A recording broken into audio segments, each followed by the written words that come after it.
Assalamualaikum warahmatullahi wabarakatuh. Halo guys, kembali lagi bersama saya Bobby Hiren dan kali ini saya ingin memiliki video dari Luis Prasetyo yang berjudul Gawat, Pak Yahya Waloni Serangan Jantung telah ditangkap. Kita akan langsung nonton videonya dan habis itu akan kita komentari guys. Dalam Tribun Pantura, Yahya Waloni sakit jantung setelah ditangkap. Kini dirawat di rumah sakit polisi, kasusnya tetap jalan katanya.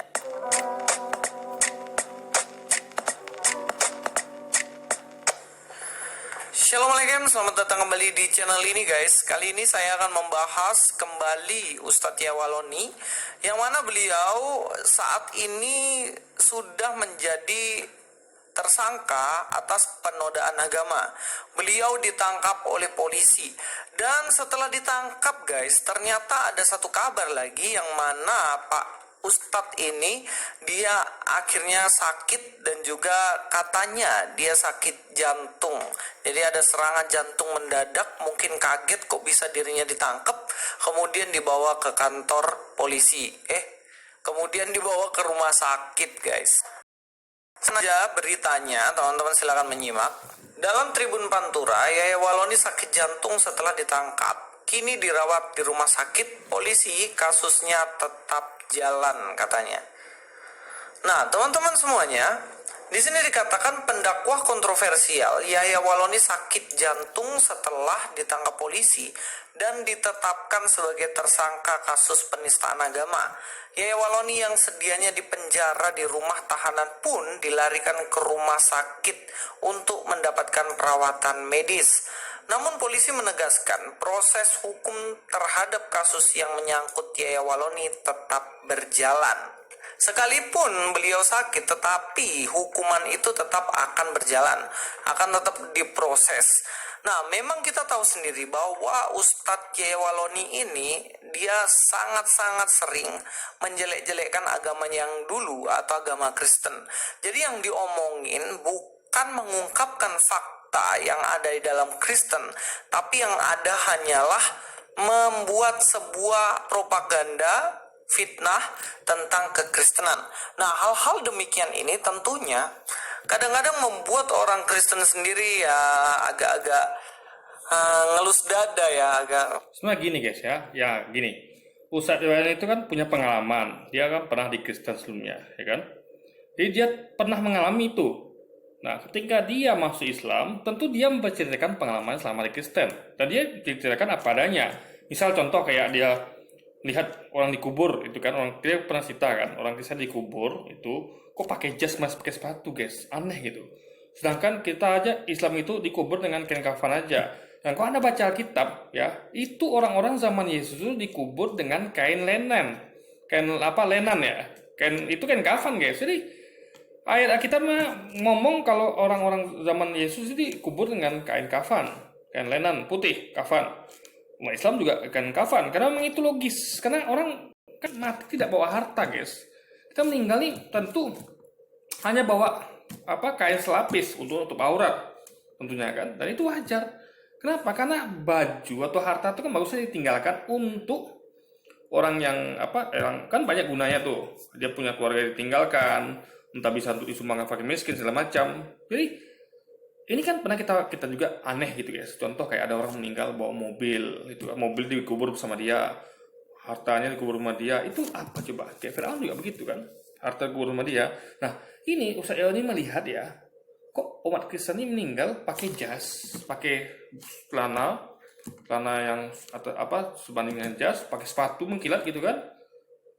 Buang wanitanya pakai gaun gitu kan. Jadi ini kok beda sama Alkitabnya gitu. Jadi dia merasa ini aneh guys. Saya juga merasa. Saya aja yang nggak pernah di Kristen tapi saya tahu itu, saya aneh merasa guys. Ya.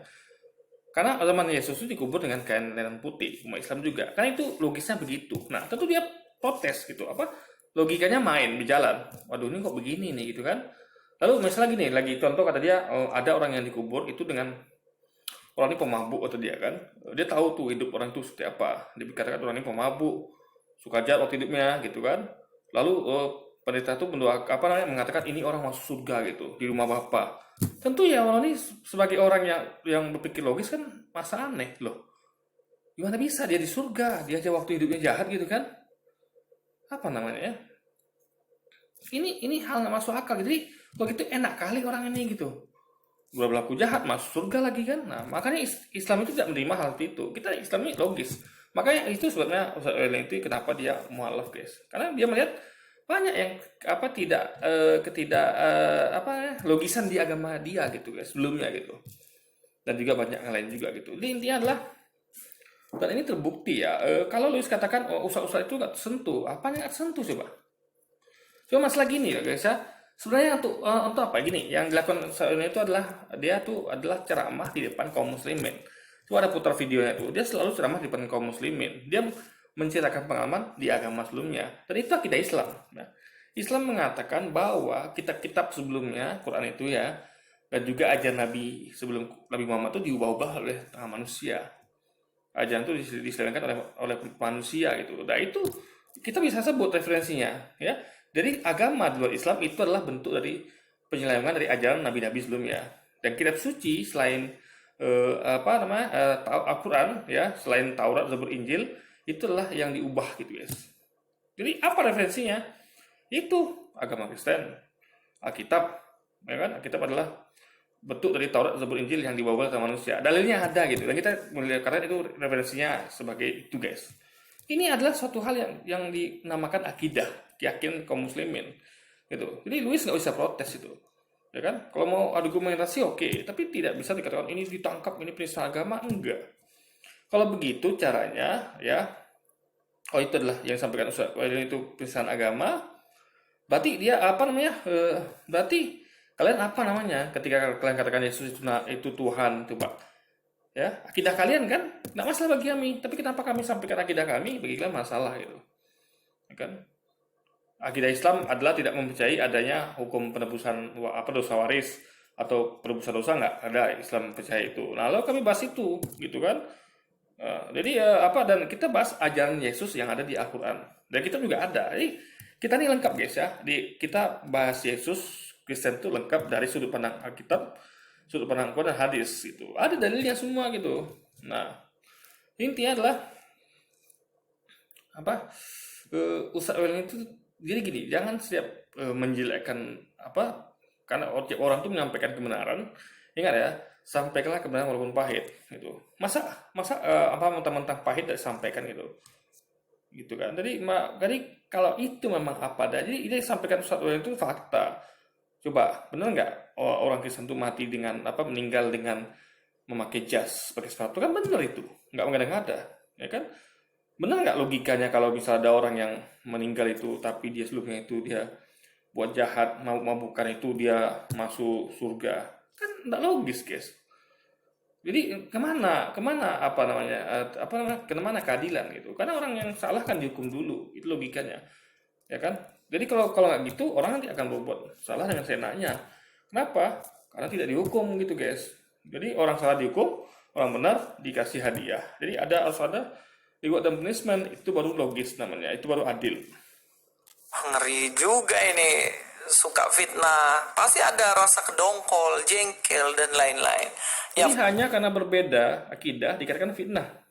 Justru mereka memfitnah ya, kalau itu dalilnya dikatakan itu memfitnah karena berbeda, ya. Justru kalian kalau gitu kalian juga memfitnah. Kenapa kalian katakan Yesus itu Tuhan? Kalian fitnah Yesus. Di Al-Quran dia bukan Tuhan. Di hadis dia bukan Tuhan. Bahkan di kitab pun dia bukan Tuhan. Kalian fitnah dia jadi Tuhan gitu.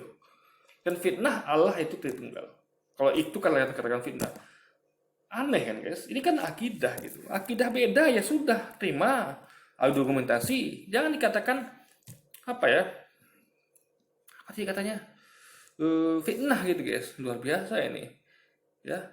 Masa kita akidah muslim dikatakan memfitnah Kristen? Akidah masing-masing gitu. Lakum dinukum waliyadin. Inikah dia sebutkan ajaran kasih? Mereka bebas tuh menyebutkan di gereja Yesus Tuhan, Allah Tritunggal gitu. Coba. Tiba-tiba kita mau bilang Yesus Nabi dikatakan fitnah. Bagaimana kalau pikirnya guys? Faktanya memang seperti itu. Lalu bagaimana sih sebenarnya kita harus menyikapi Tapi orang-orang yang seperti ini ketika kita diperlakukan tidak baik, dihina, dan kemudian orang yang menghina pada akhirnya ditangkap polisi dan juga dia sakit. Nah teman-teman, saya mengajak kita semuanya untuk bersikap. Ingat ya awal ini usaha ini ditangkap polisi itu karena provokasi dari orang-orang seperti Louis. Dia katakan tangkap itu, kenapa ditangkap, harusnya ditangkap gitu. Karena provokasi dia gitu awalnya guys, orang dan gara-gara provokasi dia ini banyak umat Kristen tuh mengatakan oh iya gitu, akhirnya kena kompori gitu, kena provokasi gitu kan, karena dia adalah provokator. Akhirnya mereka yang nggak senang melaporkan. Kan awalnya orang-orang kayak di sini gitu, tiba-tiba dia cuci tangan gitu, pura-pura baik gitu, kita doakan nanti. Ini apa coba? Ya, kalau ajaran kasih ya, kalau misalnya anggaplah masa agama dijelekkan gitu, ya ada tinggal dakwahin gitu, tinggal argumentasi. Kenapa Anda kompori orang, provokasi orang? Itu harusnya dilaporkan polisi, harusnya ditangkap gitu kan, dikatakan gitu berkali-kali di videonya, diulas terus itu kan.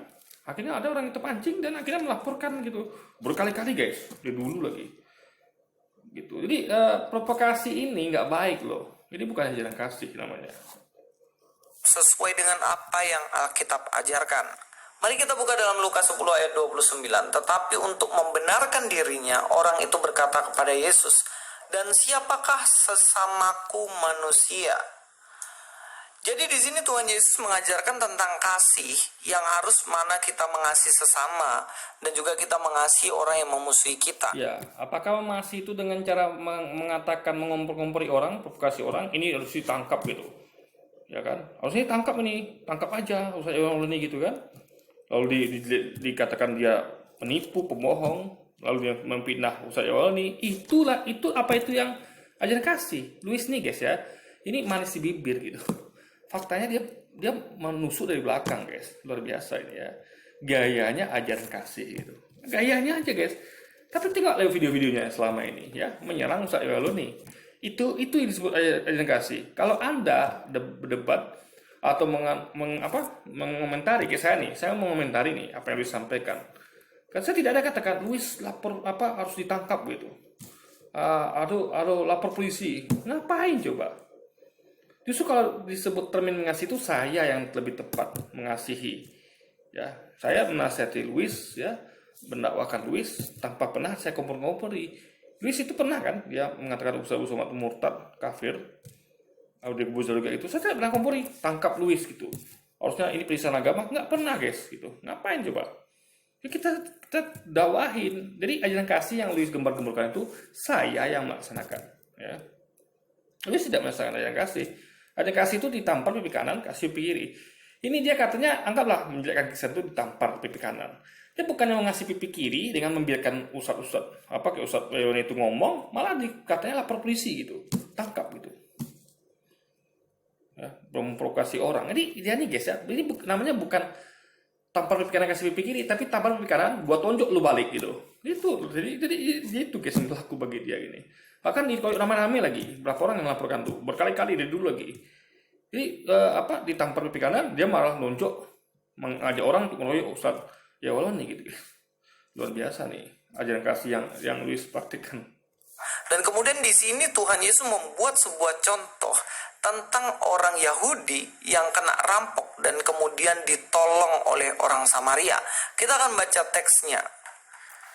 Ayat 30, jawab Yesus, adalah seorang yang turun dari Yerusalem ke Yeriko. Ia jatuh ke tangan penyamun-penyamun yang bukan saja merampoknya habis-habisan, tetapi yang juga memukulnya, dan yang sesudah itu pergi meninggalkannya setengah mati. Di sini teman-teman, orang Yahudi waktu itu kerampokan. Ketika rampok itu melakukan serangan kepada orang ini, bahkan orang ini sampai orang Yahudi ini hampir mati, setengah mati. Dia masih hidup tapi dipukulin, ya ngerti sendiri lah bagaimana kan. Dia pasti sakitnya parah. Kemudian di situ di ayat 31 dikatakan, kebetulan ada seorang imam turun melalui jalan itu. Ia melihat orang itu tetapi ia melewatinya dari seberang jalan. Perhatikan kata imam. Dia adalah seorang imam dan dia adalah orang Yahudi juga. Saudaranya yang orang Yahudi kena rampok dan dia ini adalah orang Yahudi juga, bahkan dia imam, pemuka agama. Harusnya dia menolong orang Yahudi yang kena rampok. Tapi yang dilakukan apa? Yang dilakukan adalah melewatinya, tidak mau menolong. Mari kita lihat orang yang kedua. Orang yang kedua Nah, coba lihat ya. Imam tadi melewatinya, tidak menolongnya. Ini masih mending loh guys ya. Dibandingkan Luis coba ya. Apa namanya? Apa ya? Dia malah mengajak untuk lapor polisi. Ini harusnya lapor polisi, tangkap nih gitu kan. Coba. Lebih parah loh guys. Kalau orang Imam Yahudi cuma melewatinya, tidak menolongnya. Ini Luis sudahlah tidak menolong Ustadz Yawaloni, malah mengompori orang untuk tangkap itu Ustadz Yawaloni gitu kan. Provokasi orang dia, Luis ini memprovokasi orang. Dan ini begini gitu. Nah, jadi guys, ini Luisnya hanya manis bibir saja. Faktanya nggak gitu loh. Katakan demikian juga seorang Lewi datang ke tempat itu, ketika ia melihat orang itu, ia melewatinya dari seberang jalan. Dikatakan di situ ada orang Lewi juga, yang jelas ini juga sesuku juga sama dia, sama-sama orang Yahudi, sama-sama orang Israel, lewat suku Lewi ini. Dan kemudian ketika melihat orang yang dirampok ini, apakah dia menolongnya? Enggak, teman-teman. Justru dia melewatinya juga. Sampai di sini kita harus tahu, ternyata orang Yahudi yang mereka harusnya menolong sesama tidak melakukan. Lalu siapa yang menolong orang yang dirampok ini? Yang menolong justru orang Samaria. Tapi sebelum masuk ke dalam kisah pertolongan yang dilakukan orang Samaria. Nah, gini ya. Berarti kan yang nolong adalah orang lain di luar dari suku itu, bukan suku Israel tapi Samaria. Nah, ini kalau kita balik ke Ustaz Yawaloni, Ustaz Yawaloni kan adalah Islam. Yang nolong itu kan harusnya bukan orang Islam, tapi Luis ini, orang-orang kayak Luis ini. Nah, cara nolong Ustaz Yawaloni ini gimana caranya? Cabut laporannya, begitu loh. Cabut laporannya, itu cara menolong. Karena dengan laporan itulah makanya Ustaz Yawaloni ditangkap, dijadikan tersangka. Karena laporan kalian lah dia menjadi begitu. Dan karena provokasi orang-orang kayak Luis lah, makanya orang-orang ini melapor.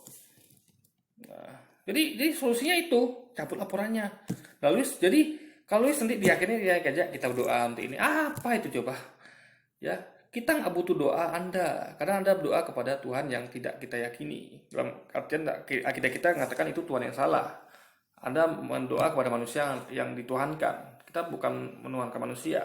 Jadi doa itu tidak akan terima. Tapi janganlah bermanis bibir gitu. Ya, Anda yang berbuat, lalu Anda pura-pura cuci tangan gitu. Ini gara-gara Anda, Ustaz Wani itu ditangkap. Dia kan tersangka karena ada provokasi orang itu, tangkap gitu kan, penjarakan, ada serang dia, katakan dia penipu, pembohong. Akhirnya orang-orang tergerak untuk melapor guys. Ini kan provokasi orang-orang kayak Luis ini gitu. Dia besok dia cuci tangan, ayo kita doakan dia.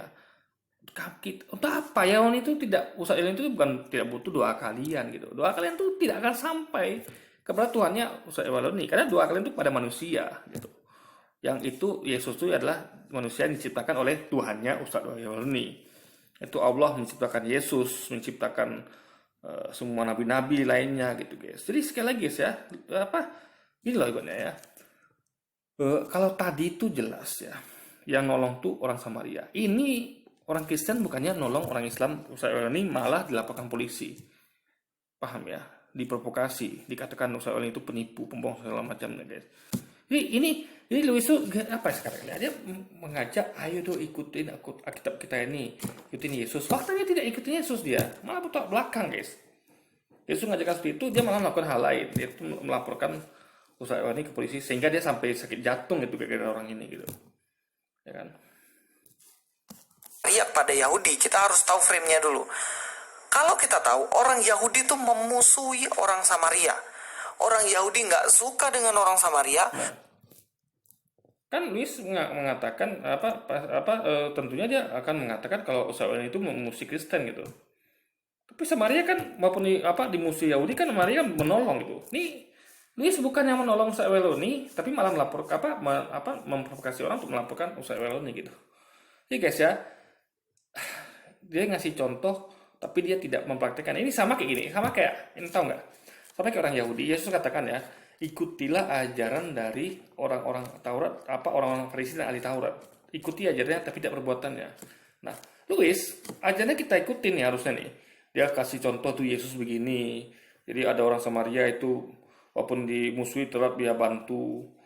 Tapi yang dilakukannya beda guys, yang dilakukan Luis nih. Sama kayak orang Yahudi tadi. Ajarannya ajaran Taurat itu kan. Tapi dia malah melakukan perbuatannya lain gitu guys. Ini sama kayak Luis itu. Dia orang-orang ahli Taurat dan orang Farisi itu sama kayak Luis. Sifatnya itu. Ngajarkan yang baik gitu, yang sesuai dengan Yesus ajarkan. Tapi dia melakukannya beda guys. Itu sebaliknya malah. Bahkan orang Yahudi tidak berbicara dengan orang Samaria. Baik, kita akan lihat dalam Yohanes pasal yang keempat ayat 9. Dikatakan, maka kata perempuan Samaria itu kepadanya, masakan engkau seorang Yahudi minta minum kepadaku, seorang Samaria? Sebab orang Yahudi tidak bergaul dengan orang Samaria. Perhatikan, orang Yahudi memusuhi orang Samaria. Dan ketika Tuhan Yesus berbicara, bergaul, ngobrol sama perempuan Samaria ini justru kaget. Loh, kenapa Yesus kok ngobrol sama dia? Padahal kan orang Yahudi nggak ngobrol sama orang Samaria. Yahudi memusuhi Samaria. Nah, ini semua orang tahu pada zaman itu. Dan kemudian ketika kita kembali ke kisah yang tadi, ketika ada orang Yahudi dirampok, yang menolong adalah orang Samaria, teman-teman. Dikatakan di ayat 33. Jadi ini sudahlah orang-orang Luis yang memprovokasi orang-orang Jepang yang melaporkan, ya kan? Dan gara-gara itu dia Ustadz ini ditangkap, dijadikan tersangka gitu kan. Ustadz yang lain juga gitu, teman nggak tersangka ya, baru kali ini gitu. Nah, lalu nggak perlu tolong gitu dengan cara